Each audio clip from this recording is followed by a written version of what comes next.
Okay, reading from the Caitanya-bhāgavata, chapter 4, text 56. Om Namo Bhagavate Vasudevaya. Om Namo Bhagavate Vasudevaya. Om Namo Bhagavate Vasudevaya.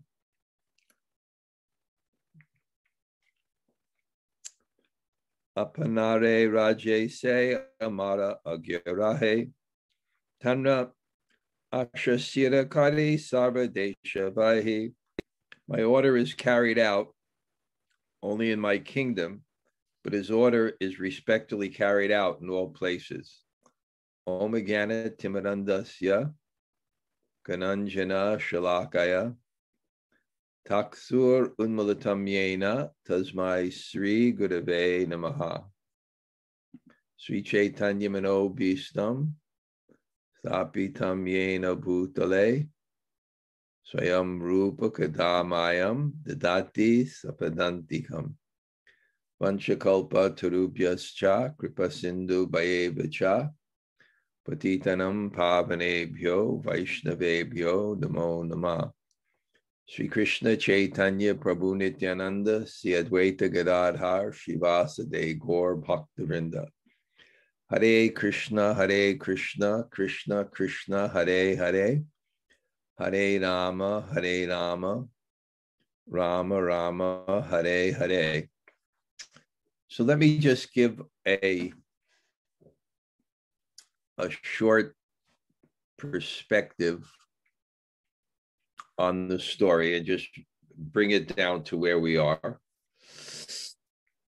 Chaitanya Mahaprabhu is God who has to become his devotee to be God. And why does he have to become his devotee to be God?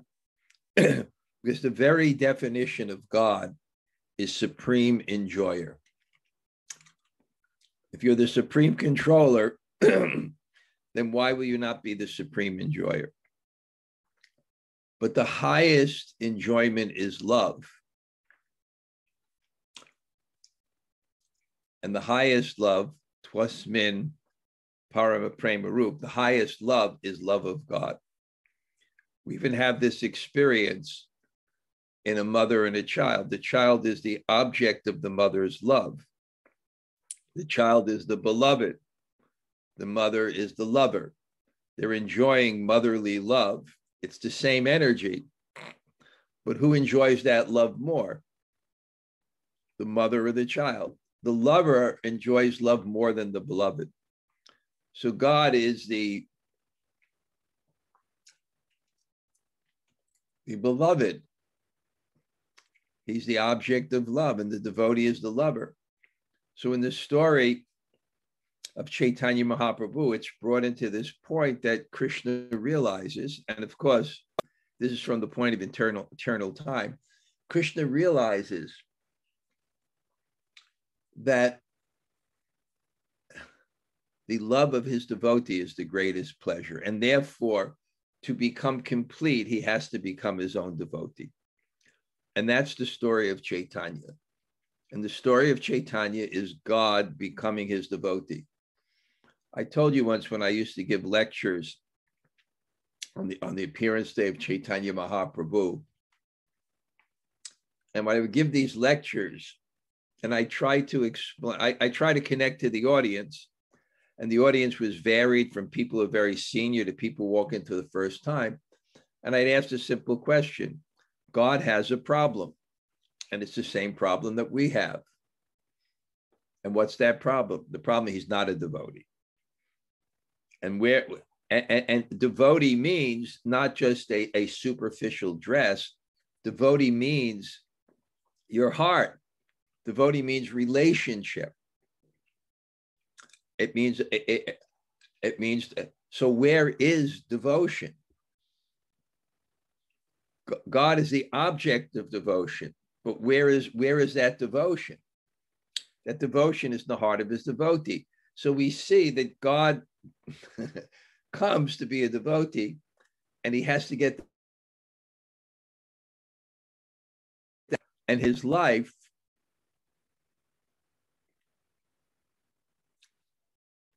is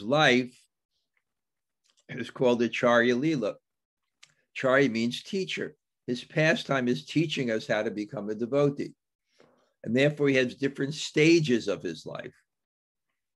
And this is the entering into the Antya Lila. And what is the last stage of his life? He's in Puri, where you actually see that, and this should be all for all of us, the whole cultural system of India. They have that what Chatur Vanyamaya Shrishtam Guna Karma Vibhagasa, that whole Varnashram system. What were the ashrams? The end ashram was some type of situation where you work your life to work through your desires and be purified in your heart. So, yesham twantakatam papam jananam punya karmanam te dvanva moham vajanti mam jadhava. So you can actually work on changing your mind without any other obligations that you have to work through first. Yesham twantakatam papam jananam punya. Twantakatam papam. In our life, so many desires are coming out born of the false conception of the self. And they're dictating to us. And if we follow them without discrimination, without regulation, without dharma, without some conception of how, we follow them, and it strengthens that impression in the heart. That Krishna vritti, that bad thought, that conception, that attachment for control, that attachment for egotistic activity, it just increases and separates you further and further from your connection with the divine. Our pleasure is an energy of connection. Even in this world, our pleasure is an energy of connection. It's called relationship. And the energy between relationship is called love or prema. And ultimately, that universal love is that connection with God. Because that's our eternal relationship. And that energy is what we're seeking. But it disconnects us from that energy. That's what the ego does. The ego puts us in a position where the energy of love does not flow. And we know that. We know that in relationships with others. We know that observing in the world, that the energy of love does not flow to ego. The conception of superiority, self-centeredness, ego, control. So spiritual life means to get rid of that or to transcend that. And there's a system to do that, and that's called Shastra. And there's activities to do that, and that's called Dharma. And therefore, in the Shastra, it says, Yasya deve para bhaktir tata deve tata guru. One who has implicit faith in the Supreme Lord and the spiritual master, the imports of the Vedas are revealed. Now, I read a very interesting commentary on that. What are the imports of the Veda? What is the import? The import of the Veda is to get rid of that self-centeredness, that false ego. That's the theme of the Vedas. And it's done through different spiritual processes. It's done through different social systems. But that's what connects everything. But why is the import revealed to one who has implicit faith in the Supreme Lord? And the spiritual master. Why is it understood? Because that implicit faith means what? It means that there's an authority and power that is greater than my own. And without that preliminary experience of being free from false egoism, from being, without that preliminary experience, you will neither see nor want to see that in the scriptures. We don't hear what we don't like. So without some preliminary taste for what's called humility, without a preliminary taste for humility, we won't see that. We won't see that.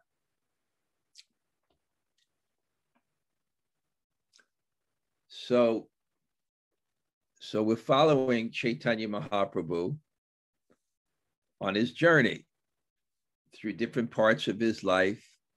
And now he's entering the Antya Lila, where, and the point I was going to make, as these desires come out, these selfish desires, these bad thoughts, these desires for things which are not good for us, our aversion for things which we don't like.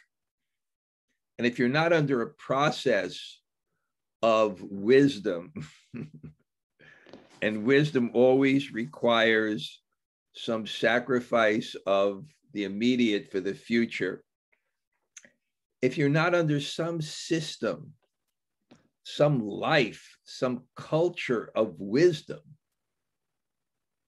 you'll just keep on following those impulses and strengthening the very thing that separates you from the energy that will fulfill your heart with love and satisfaction.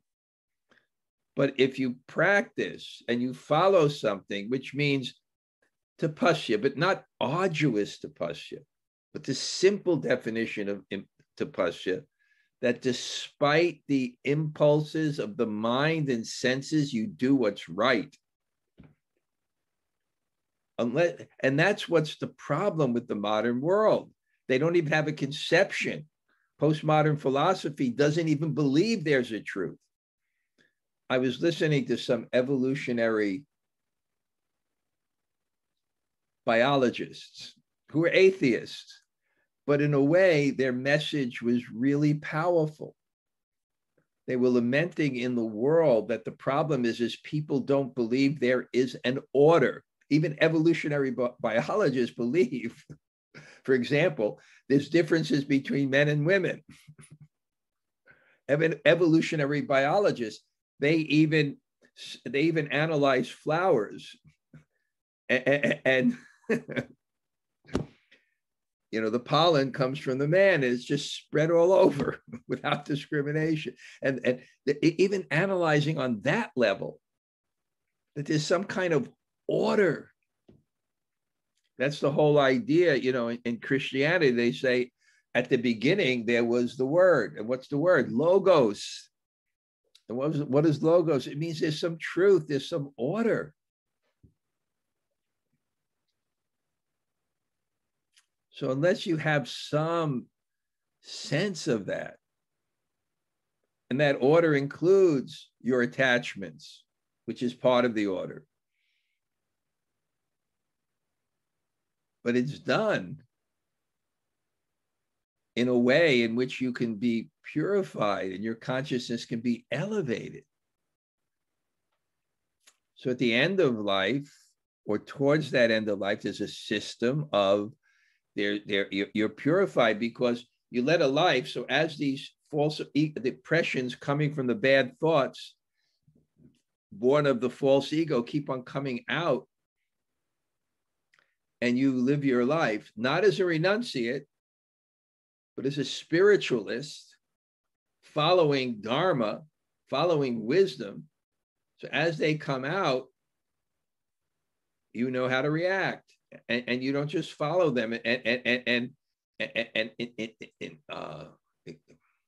enhance those bad thoughts. They start to come out. You become purified. And what's the result? Yesham twantagatam papam jananam punya karmanam te dwan b'mohanir bhajanti mam dridhabrataha. Dridhabrataha means fixed. Your worship becomes fixed. So this is the example of Lord Chaitanya. He the first 24 years of his life, he's an exceptional life. He married, whatever it is, and then 6 years of his life he's traveling, and now he's headed to Puri. Jagannath Puri to just stay in a place and meditate and just work on his mind free. He's worked out. His life is the desires have been worked out. His heart has been purified, and now he's qualified for this. But he's on his way there. He's not quite there. And he actually gets there, and then he decides he hasn't visited Vrindavan yet. So he's kind of on his way to Vrindavan, and he visits this place, Ramakeli. And this place, Ramakeli, is very interesting because it's, I believe, I'm not sure if it's in Bengal or Orissa, but it's the next town over from the king, Nawab Hussain Shah. Shah means king. It's separate. It's near the king. So it's also a very special place because it's where he meets the two foundational teachers in our tradition, which is Rupa and Sanatan. So it's a very, very special place. And somehow, because Lord Chaitanya is going to be there, and because Lord Chaitanya is going to be there, and because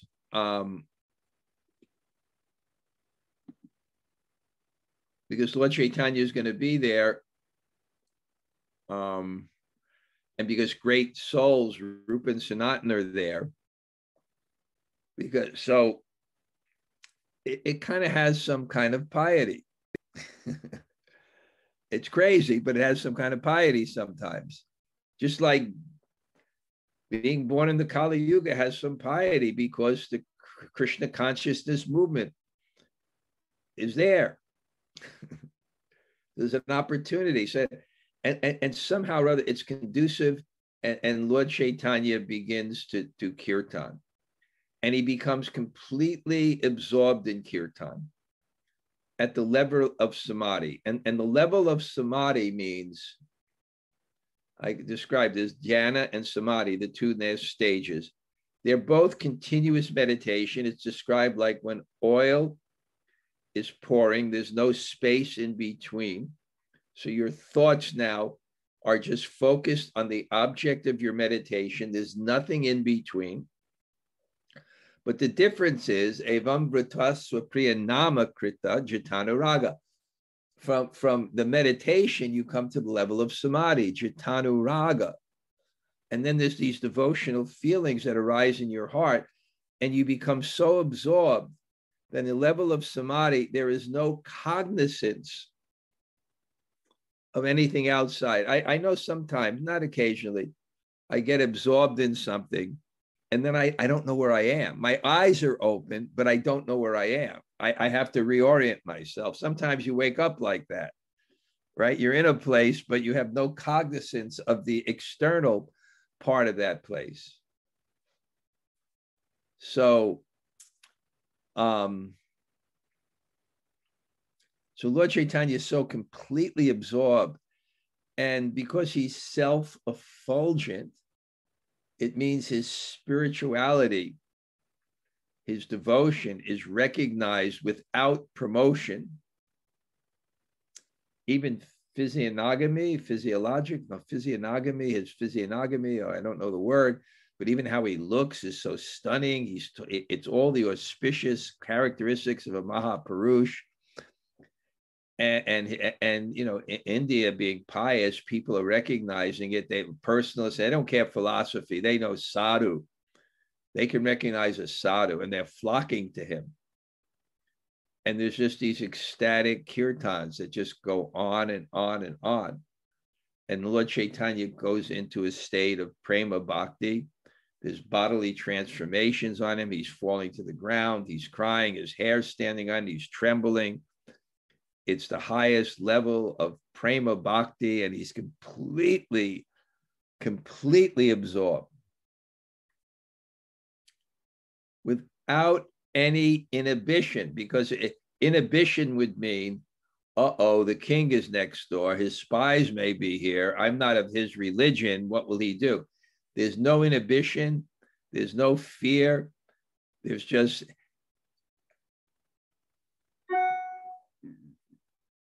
reckless abandon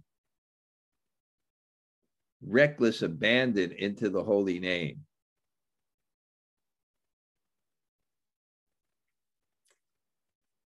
And then one of the policemen, Muslim policemen, they go tell the king, and we're at that part.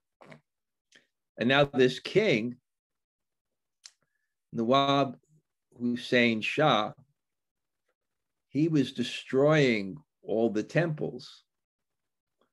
So the constable thought if he's destroying the temples, then what to speak if they bring this out to the streets? Just like we have a huge Krishna conscious presence in the United Arab Emirates and these kind of places like Qatar and Dubai and Bahrain. There's a huge, because the Indian expatriates, they love it there. It's like a material paradise for them. But they can't have a temple. They can't convert, and they can't go out in the streets. If they worship by themselves, then they're completely respected. So this is also a bit here, a little bit restrictive, not a little, it was a lot restrictive. A lot restrictive. So he's going to go to the king because it's such a powerful disturbance, because there's thousands and thousands of people. So there has to be some subtlety in dealing with them. Because if you just use out and outright force, you better be successful, otherwise there'll be a revolution. So there's an idea always of, first you try to command respect before you try to demand respect. That's so important. And the king is kind of aware of this principle because they're expert in diplomacy. They're also trained generally. So they understand the power of respect that is commanded. You know, even in my own life, seeing, you know, institutions, there's only a certain extent that they can demand respect in voluntary institutions. If the leaders don't internally develop, they won't be able to maintain authority. And the tendencies of institutions are to be authoritative. That's their tendency. It moves in that direction. It doesn't have to move in that direction, but it moves in that direction generally. So commanding respect, developing saints, developing spiritual potency, inspiring people. That's how Prabhupada really, he had absolute authority, but it was given to him because of his own example of faith, of trust. It was given to him, and it was very powerful. And he commanded it by his life, by his teachings. I know in my own personal life this year, having, at least according to the Indian calendar, have completed my 71st year.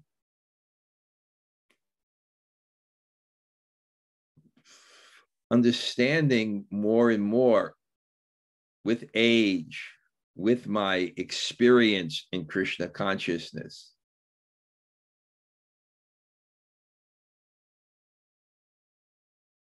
move further away, even personally, from that type of authority that's commanded by my position, Maharaj, Sannyas, Guru, and because that also sometimes is very interesting, that could also compromise your authority. when I first took sannyas, the renounced order of life, almost 40 years ago, as a young, crazy Hare Krishna, fired up, spreading Krishna consciousness all over the world. When I took sannyas, Satsvarup Maharaj, who I took sannyas from, he just gave this wonderful lecture, and he said, avoid politics. Basically, it's management. But I couldn't avoid that at the time. I had a managerial position. Avoid politics and business, because our movement needs people, leaders who can be trusted. Because when you engage in management, there's a certain degree of expediency that can compromise your authority. And if you engage in business, there's a certain amount of, it comes with the territory. Some cheating. Business is cheating. You're trying to cheat people. Not really, but it's within there. For you, I make no profit, advertising, and so many things. So there should be a Brahminical class of people who are detached. Because as soon as there's attachment, your authority will be compromised to the degree you have attachment, because you'll act on it. And you won't be self-effulgent. These are just psychological facts. So here, the verse, what he's saying is, and he's making this point, my order is carried out only in my kingdom, but his order is respectfully carried out in all places. Because you can demand respect only in the places that you have authority. And in those places, if you only depend on that authority, that legal authority, your authority will decrease. Where if you work on your own spiritual power, and I'm not denying this, should honor thy mother and father. It's not that this should be negotiated, but it should be both. The parents should have authority over their children, and they should, that authority will be enhanced to the degree that they themselves follow principles and inspire the children. So it's both. But when you have the authority of dharma, of character, then it's not dependent on that managerial authority. And therefore, it can be wielded, so to speak. It can be wielded, so to speak, wherever one goes. Wherever one goes.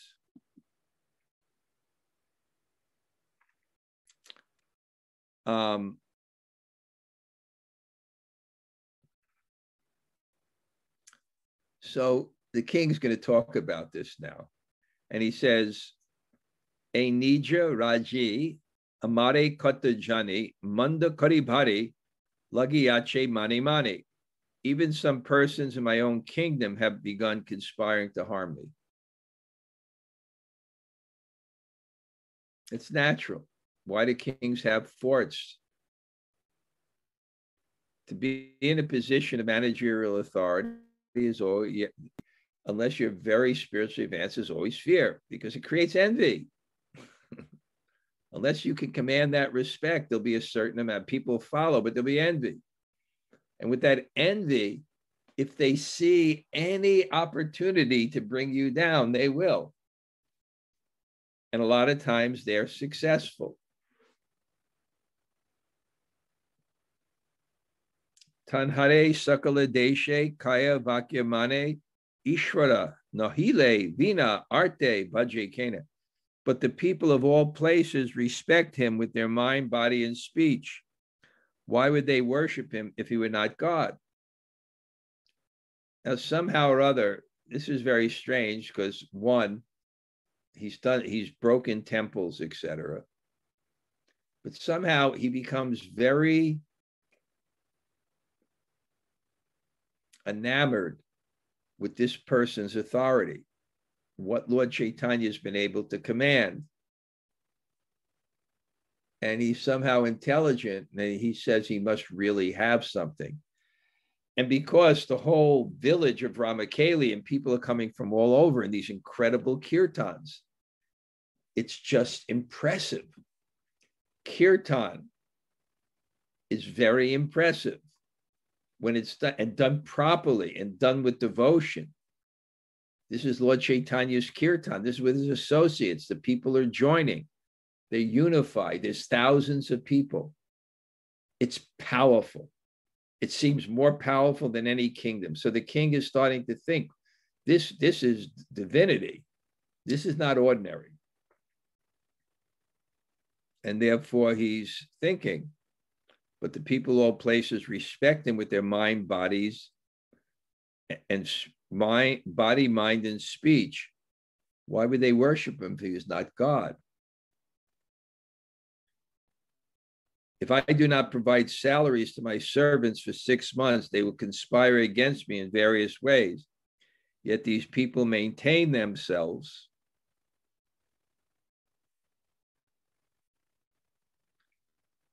and still desire to serve him, even though they do not get a proper opportunity. I explained once before that I read a book, a very small book, because there's not that much information, where a sociologist analyzes the different factors that allowed the small cult of Christianity to become the predominant religion of Rome, and Rome ruling the area. The Romans were very powerful. One of the factors was the martyrs. That Lord Jesus commanded so much respect that people would rather, that it was more painful for those people to give up that feeling of connection than it was to give up their life. And when people saw it, they are giving up their life. What do they have? It must be something special. And who is the person that's inspiring it?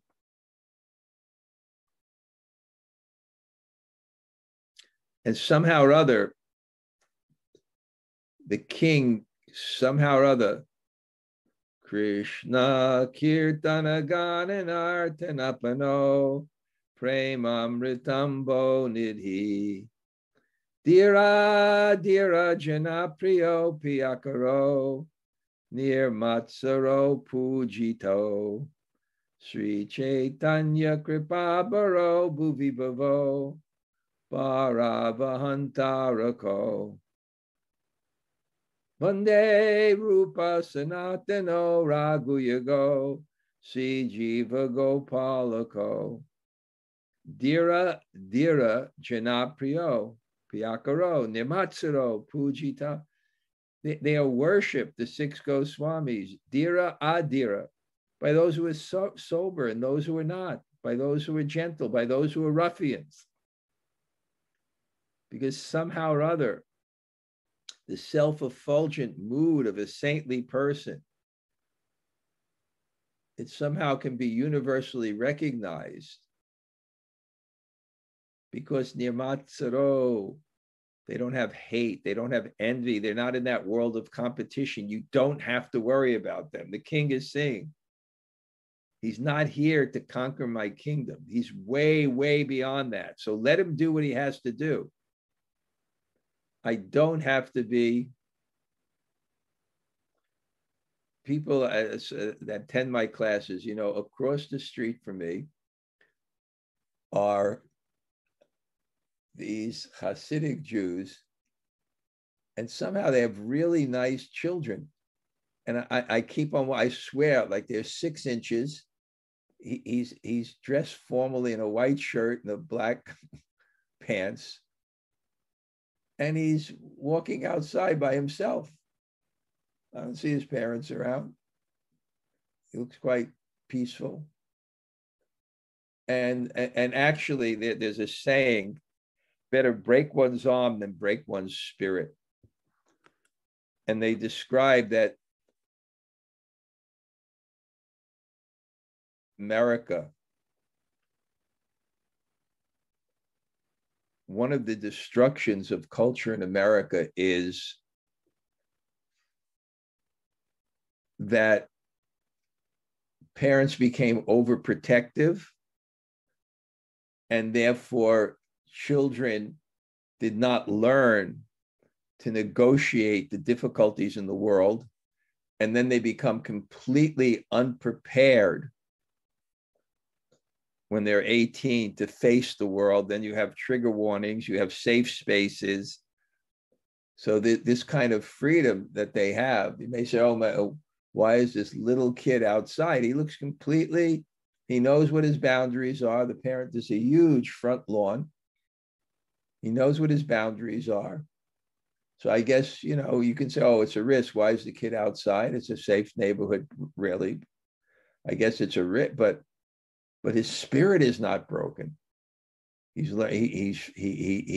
has freedom.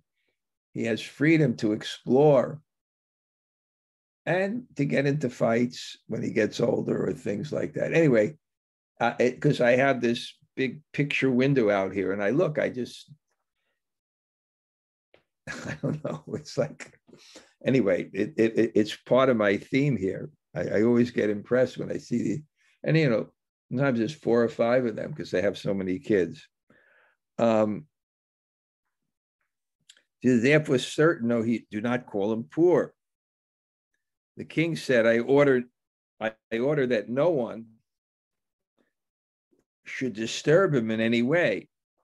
Let him stay wherever he desires, and let him preach the teaching of his scriptures in any way he wants, of course, among his people. Don't bother him. Let him peacefully perform kirtan with his followers, and let him stay in a solitary place or anywhere he likes. If anyone attempts to oppose him, I will take his life, whether he is the Qazi or the constable. So, yeah. Take their lives.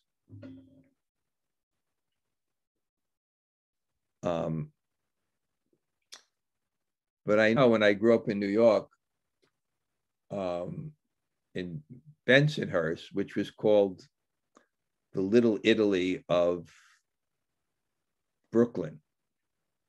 Mulberry Street is the Little Italy of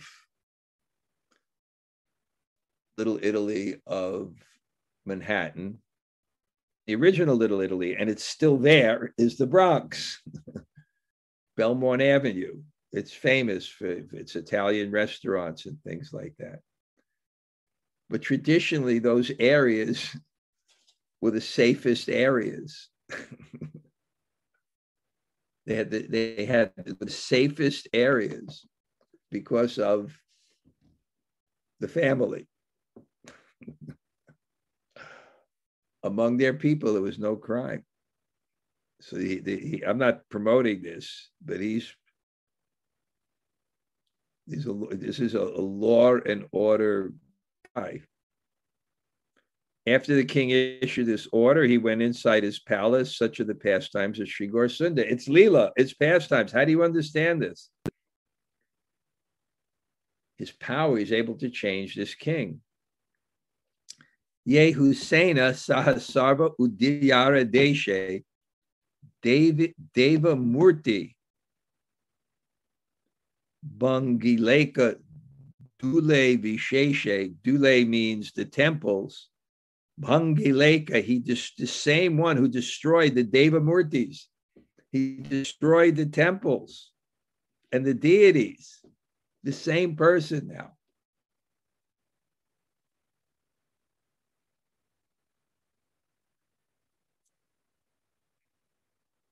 Hena Yavane O Manilika Gorachan Tatapia Ebe Na Maniye Yacha.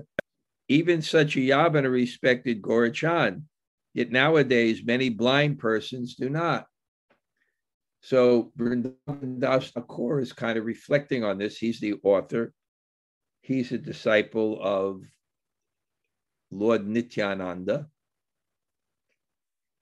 And he sees, and this is sometimes a wonder, sometimes you see this in religious organizations. The people treat each other worse than people outside treat them. And I'm not, institutions are wonderful. I think ISKCON is wonderful. I'm just stating just facts of psychology sometimes. It's not all. You have the most saintly people, you have wonderful people, people who sacrifice. But that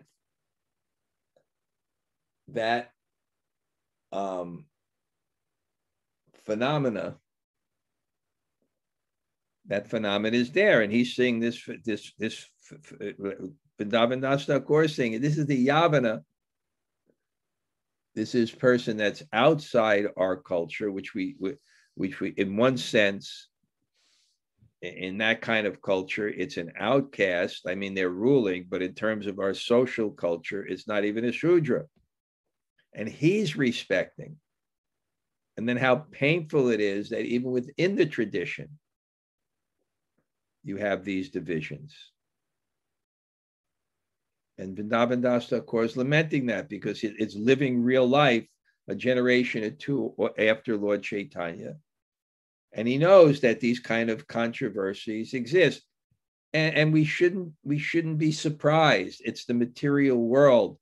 Icha dvesha samutena dvandva mohena bharata.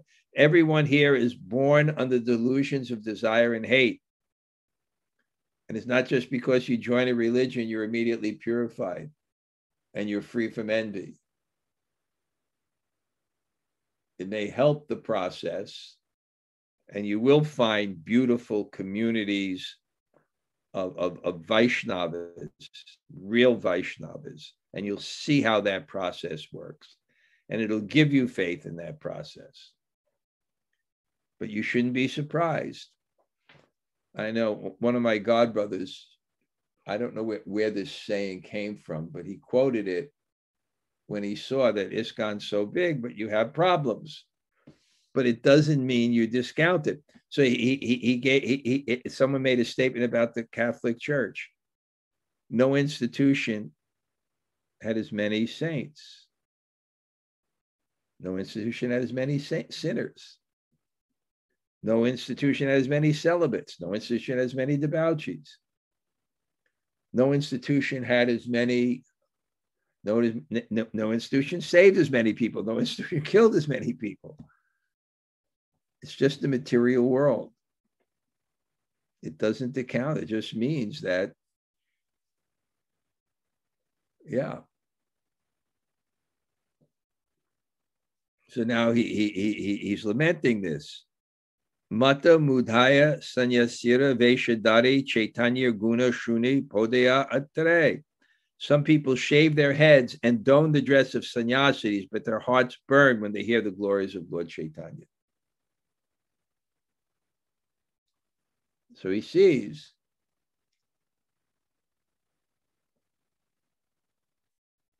Okay, the mother is out now. I see it. Okay. Each kid that comes out is smaller than the next. It's amazing. Anyway, I wish I could turn the camera on. You'd see what I'm talking about. You'd be amazed how small some of these kids are. I guess in the same family. Okay.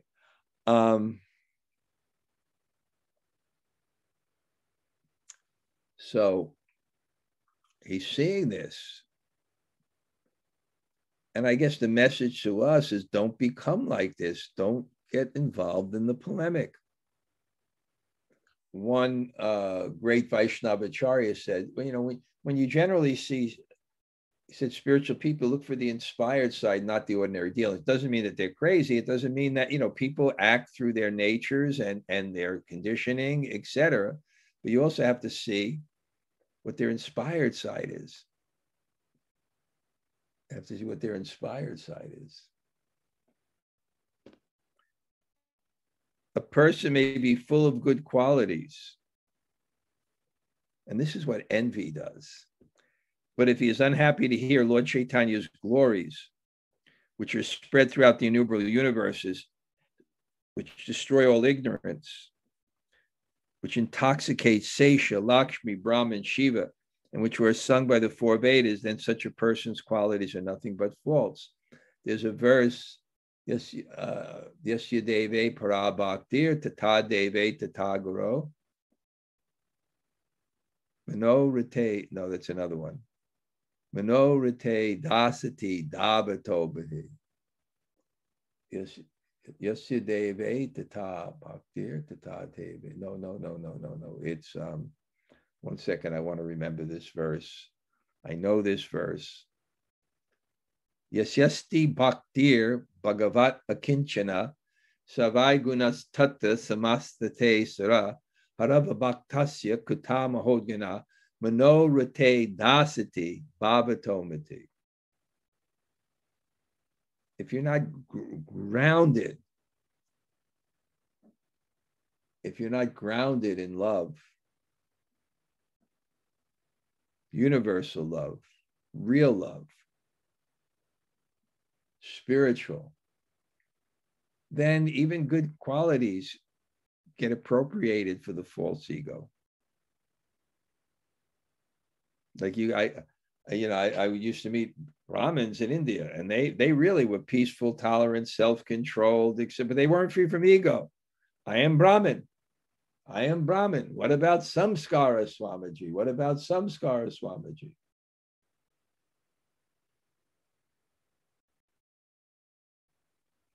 I am Brahmin.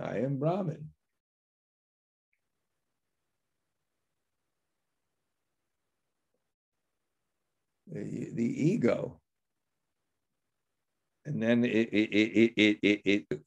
and therefore, the prime quality is to become a devotee, not externally, but actually one who deep in his heart believes there's something higher than my desires and opinions. There's an order, there's an authority, there's a spiritual authority, and I should follow that. And it's greater than me, and deeply in that heart. And therefore sees everyone as part of God.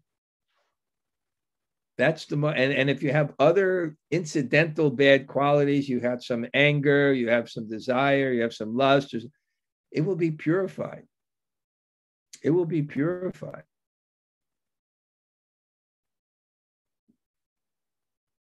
Very interesting to see this.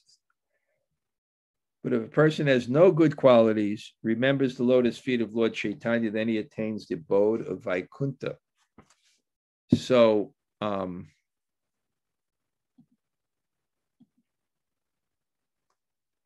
somehow, for the first time ever, is Jamuna Jaya there? Yeah, you are there. Okay, Jamuna Jaya, you have a reflection? Yes, Mr. Maharaj, thank you for class.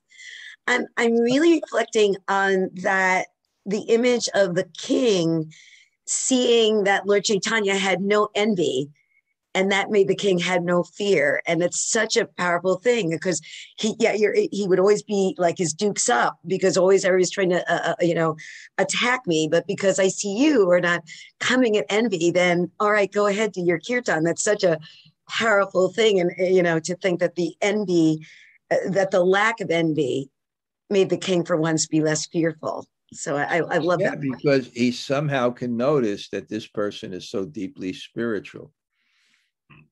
Okay. Anybody like to say hello? Lisa Bermudez, nice to see you. Okay. Anybody else like to say hello? Hare Krishna, Guru Maharaj, Tota Gopinath here. Haribo, Tota. Haribo. Anybody else? Hare Krishna, Maharaj. Thank you for class. Who's that? Isabel. Haribo. Okay. Haribo. Lisa, there you are. Hare Krishna. Nice to see you. Okay. Thank you for coming to class. Thank you.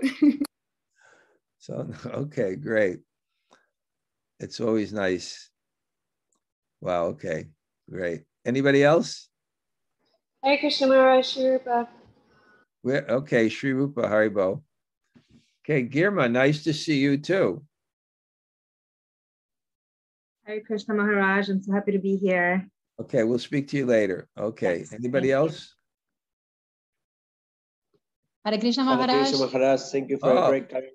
Haribo, Haribo. Nice to see you. A little cold there, huh? No, it's just a little chilly today. Yeah. Okay. It's not the. Yes, It's not, it's so nice to see so many beautiful faces, Maharaj, in your class. oh, okay. You know these people, right? Of course. Yes, from Hola, linda. Gusto de verte. Lo mismo digo. Do you know Girma? Yes, Maharaj. And you know Very Lisa? much. Yes, of course. I know Lisa. Okay, great. Anybody else? Hare Krishna Maharaj. I'll go in the Hey, class. well, let me. I somehow Rati's not here, so it's not set up the way I usually have it. So I'm trying to find you. Where are you?